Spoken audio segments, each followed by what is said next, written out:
我整天可以晒太阳，不用紧的。这个是最后一个选择了，在新加坡最后一个选择是这个了。这个辛苦 OK， 就我们讲 OK 吗？ In the northern part of Singapore lies the last vestige of sustenance fishing in our nation. Just a stone's throw away from the Seletar Reservoir Dam, one man is keeping fishing alive. Here, nestled at the mouth of the dam, lies Janao Jetty, one of the 3 jetties that extend about 70 meters from the coastline.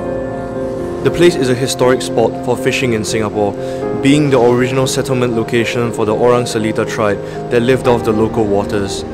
The jetty has been around for 30 years or so, since the late 1980s. We've been granted unprecedented access to document Mr. Christopher's daily routine as a fisherman in the seas of Singapore. This is the last line.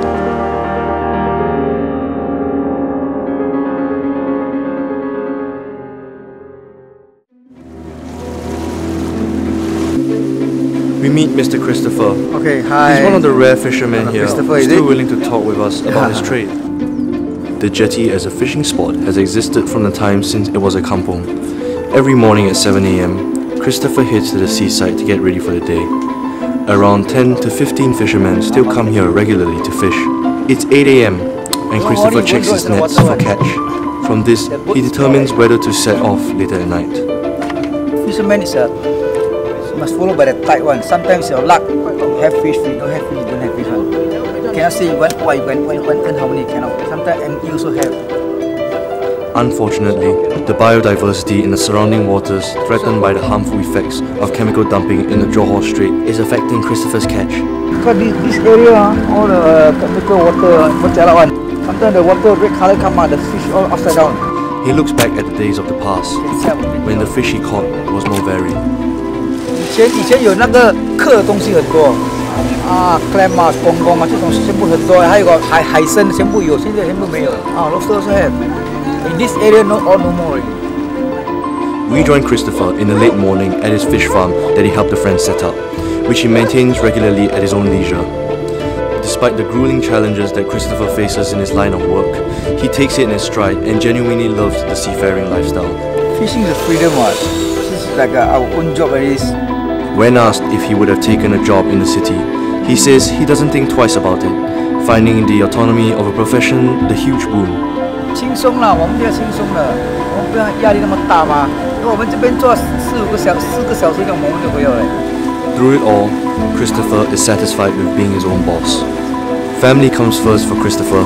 Plying his own trade comes with its benefits, giving him more opportunities to spend time with his son. Just like how his father introduced him to fishing at a young age, Christopher seeks to do the same with his son, who is now in secondary school. Sometimes he follow me going catch fish also night time. Then he know what's the father doing, what's the fisherman life. But he is just a father that wants the best for his son, being fine with him pursuing fishing at a recreational level. Okay, whatever he want to do, we can teach. They want to learn for their own good one. It's 5:30. Christopher sets out to collect his nets with Pua, a fellow fisherman. The skies are overcast and gloomy. Their hopes to cast the nets before sunset seem clouded with uncertainty. Tearing across the strait at a speed of 20 knots, they barely arrive at the pontoon where the nets are stored before the first raindrops patter down on the seas.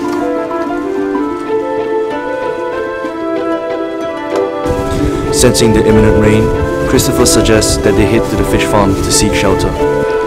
True enough, a thunderstorm looms in the northeast direction.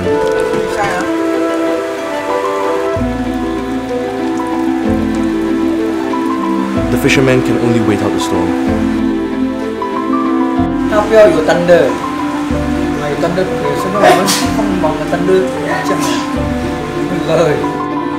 It's ironic that the fishermen are held hostage by the very thing that sustains their livelihoods, nature itself. To pass time, they engage in small chats about life.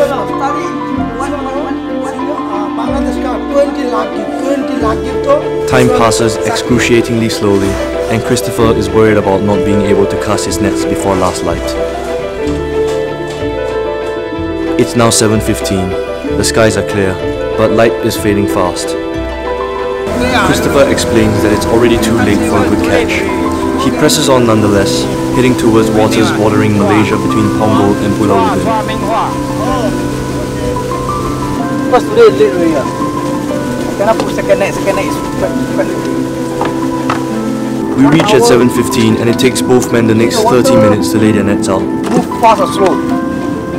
Depend to us, 1 hour, 2 hours. They spend the next hour waiting before collecting the nets. To both men's dismay, the first net yields nothing but troublesome jellyfish. It is evident from their expressions that they are disappointed with the results. They proceed to reel in the second net. However, they are once again disappointed with the low returns. I tell you, sometimes it's good. Sometimes it's good, sometimes it's bad.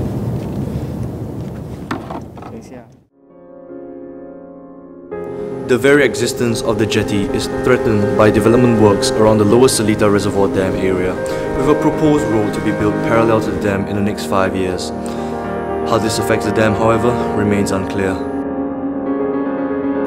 But as for Christopher, he'll always have a place to fish, but beneath it all, he still harbours sentiment for the age-old jetty. We're often caught up in our nation's rise from a backwater village to a global powerhouse in trade and commerce. But we often forget our fishing roots, and this way of life is quickly dying out, and with it, our heritage. Christopher is the very last of his kind, as he cannot see his children continuing his legacy after obtaining an education. If not his children, he hopes someone else will continue his legacy in any small way possible.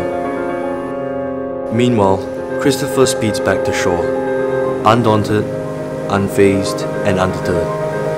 He knows there is always a sunrise awaiting him the next day. This is the last line.